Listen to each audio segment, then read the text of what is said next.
Hari ini order, besok langsung kirim. Kaos bola eksklusif merchandise Starting 11. Order sekarang, klik link di deskripsi. When they're down, when they are tested, they find a way to win.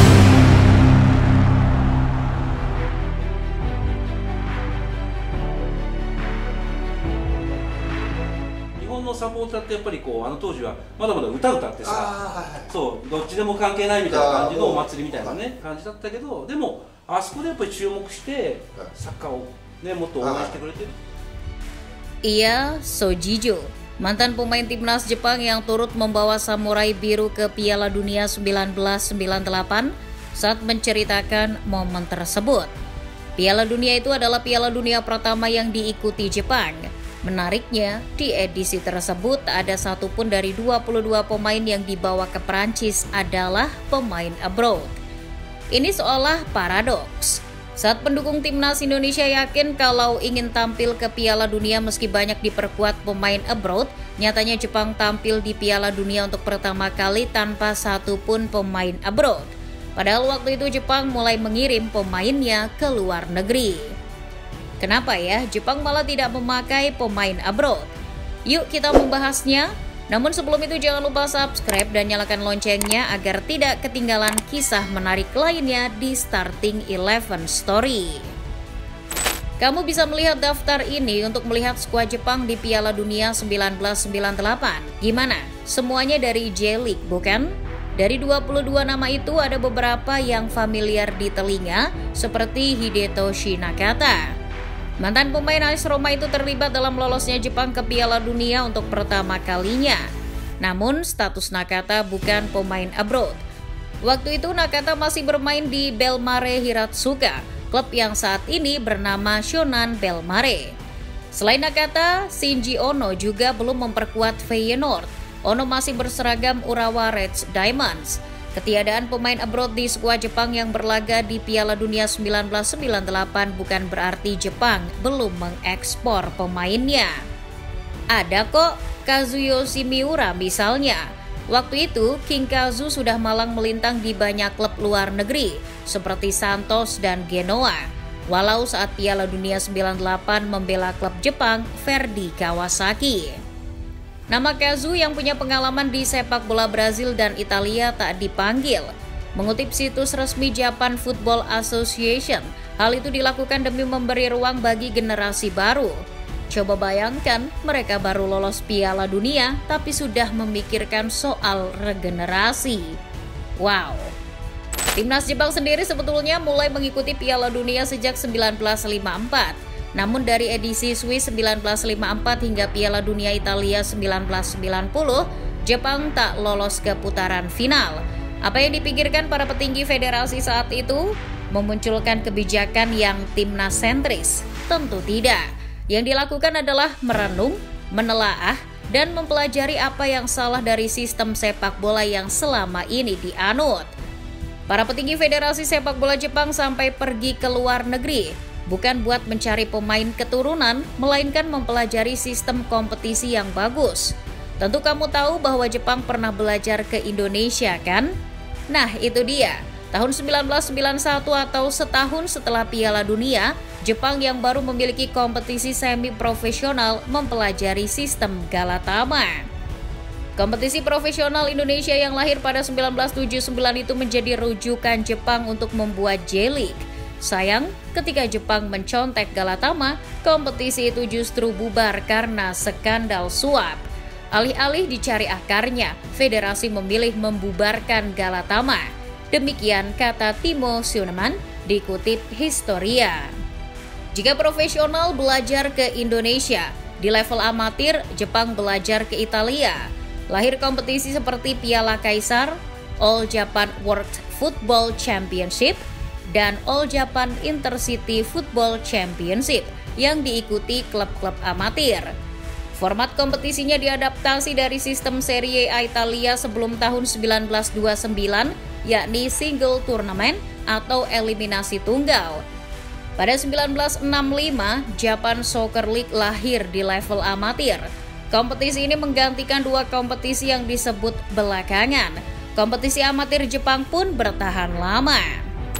Pada akhirnya makin banyak kompetisi sepak bola, amatir maupun profesional.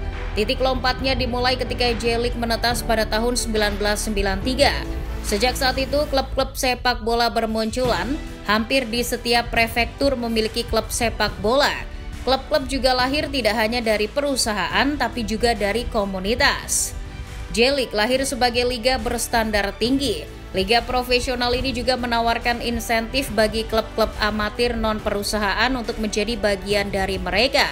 Jadi, tak masalah jika klub itu miskin dan bukan klub profesional. Selama mau berkompetisi di liga profesional, ya didukung supaya layak.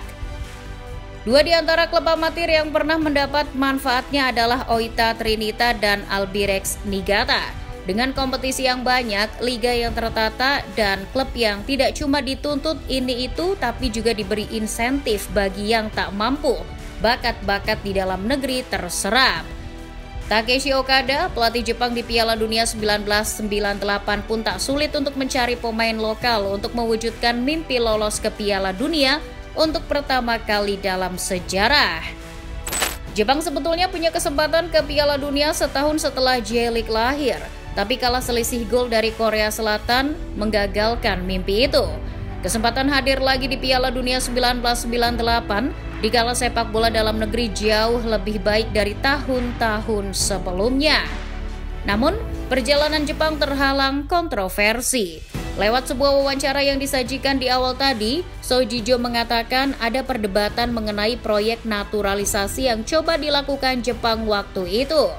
Kehadiran pemain naturalisasi dianggap membunuh talenta lokal. Sebagai konteks, Jepang memang tak diperkuat pemain abroad di Piala Dunia 1998, tapi memakai pemain naturalisasi. Mereka mulai melakukannya di edisi 94. Waktu itu Jepang menaturalisasi Rui Ramos, sang pemain sudah membela Verdy Kawasaki sejak 1977. Sudah dibantu pemain kelahiran Rio de Janeiro itu, Jepang tetap gagal. Kegagalan itu memperbesar polemik naturalisasi. Akan tetapi Jepang masih memakai pemain naturalisasi demi Piala Dunia 1998. Wagner Lopez adalah pemain naturalisasi Jepang berikutnya. Lopez memilih Jepang karena keinginannya sendiri. Pemain yang sudah bermain di Liga Jepang sejak 1987 itu pun dinaturalisasi dan akhirnya sudi membela timnas Jepang. Meski debutan, Jepang lolos ke Piala Dunia 98 dengan cara yang gagah. Chemistry terjalin antar pemain yang sama-sama bermain di Liga Jepang. Samurai Biru coba kalah sekali di babak kualifikasi. Kendati begitu, Jepang mesti susah payah lolos melalui playoff. Di Piala Dunia 98, Asia hanya mendapat 2 slot otomatis ke putaran final. Karena hanya finish di posisi kedua di babak final kualifikasi zona Asia, Jepang mesti melakoni babak playoff menghadapi Iran. Tim Meli pun takluk lewat gol emas Masayuki Okano. Di Piala Dunia 98, Jepang segrup dengan Kroasia, Argentina, dan Jamaika. Sebagai debutan, Jepang tak bisa berbuat banyak. Pasukan Takeshi Okada tak memetik satu pun kemenangan. Namun Jepang sanggup menyulitkan Argentina dan Kroasia.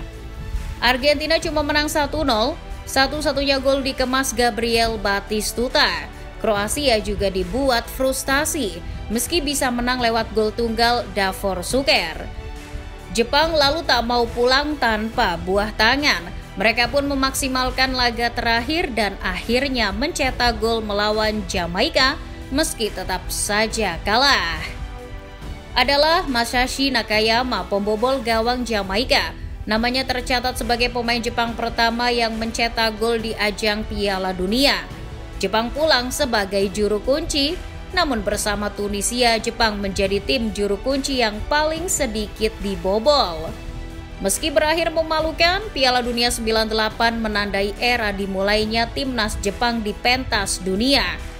Kelak hingga edisi 2022, Jepang selalu lolos ke Piala Dunia. Piala Dunia 98 juga menjadi berkah bagi pemain Jepang. Hidetoshi Nakata bisa memperkuat Perugia setelah tampil di Prancis. Beberapa tahun setelah Piala Dunia 98, Shinji Ono akhirnya memperkuat Feyenoord. Dan 26 tahun usai Piala Dunia tersebut, Wagner Lopez ditunjuk menukangi PSS Sleman. Jadi, pelajaran apa yang bisa diambil dari kisah ini, football lovers?